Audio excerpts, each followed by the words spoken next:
महापालिकेच्या निवडणुकीत काँग्रेस पक्षाने चांगले उमेदवार दिले, सर्वांनी चांगलं काम केलं, त्यामुळे यश मिळालं होतं. आता जिल्हा परिषदेच्या निवडणुकीत देखील हाच पॅटर्न राबवून निवडणुकीला सामोरे जाऊ आणि जिंकू असा विश्वास खासदार विशाल पाटील यांनी व्यक्त केलाय.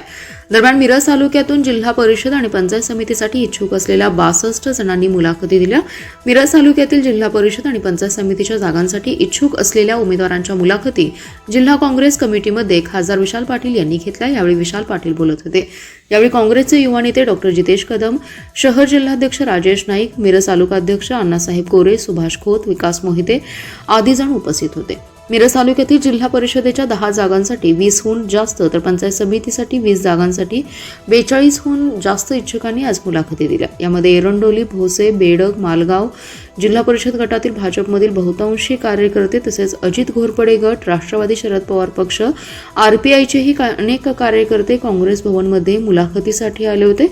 पंचायत समितीसाठी वैभव चव्हाण, बस्तवडे श्रीधर, तेजस्वी सूर्यवंशी, अर्चना कोळेकर, विनाताई पाटील, तुकाराम सूर्यवंशी, बाबासाहेब कांबळे, साधना कांबळे, संभाजी पाटील, कलगोंडा पडसलगी, निर्मला बस्तवडे, अनिल आमटवणे, सुधीर गोड पाटील, राहुल कुंभारकर आदी जण मुलाखतीसाठी आले होते.